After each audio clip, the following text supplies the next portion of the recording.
Kira-kira jam 5 pagi mereka membakar seluruh desa kami, dan kami menyaksikan para tentara memukuli orang tua kami.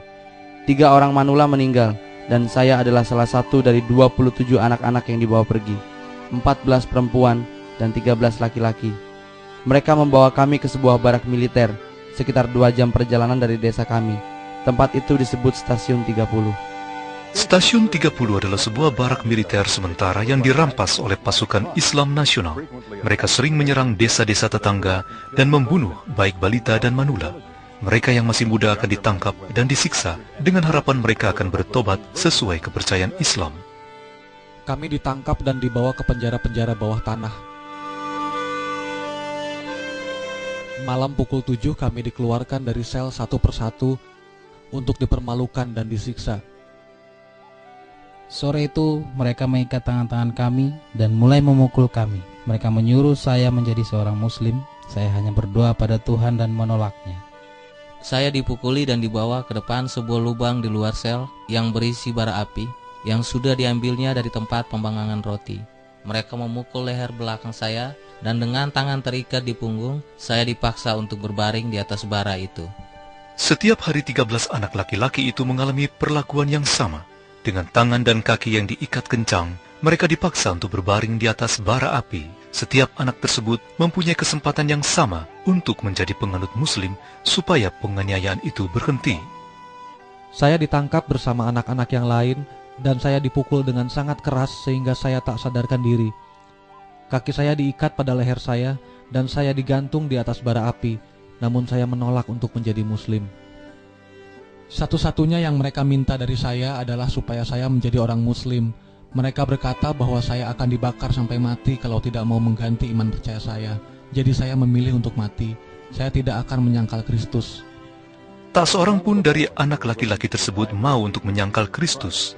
Namun hal yang terburuk belum terjadi. Karena begitu marah atas kegagalan mereka, tentara itu memilih 4 tawanan termuda.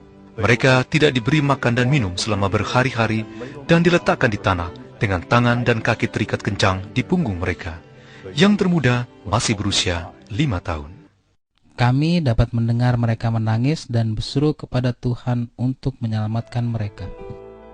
Satu persatu anak-anak itu pergi dan bertemu dengan juru selamat mereka saat menolak untuk menyangkal Kristus.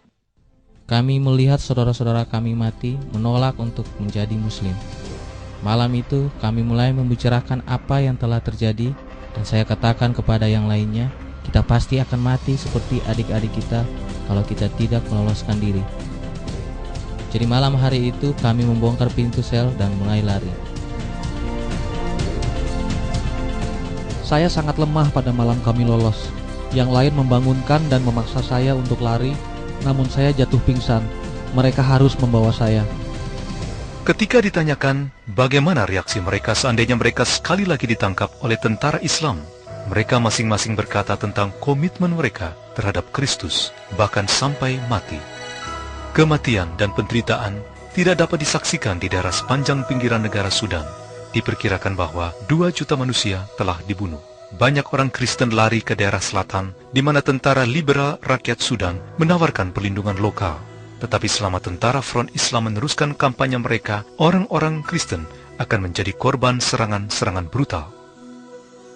Berbeda dengan gereja-gereja awal, saudara-saudara kita di Sudan telah menyaksikan dan mengalami tangan Tuhan atas hidup mereka. Mereka tidak mencari upah di bumi, namun kemenangan spiritual yang bukan diperoleh sekarang, melainkan di masa yang akan datang.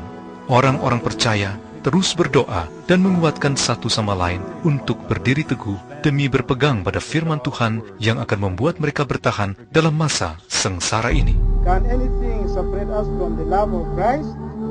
Can trouble, suffering, and hard time, or hunger, nakedness, or danger and death? For you, we face death all day long. We are like sheep on their way to be butchered. So we are bound with the love of Christ. What matters? Diseases, hunger, war, we can go through because Christ is for us and Christ is for Sudan.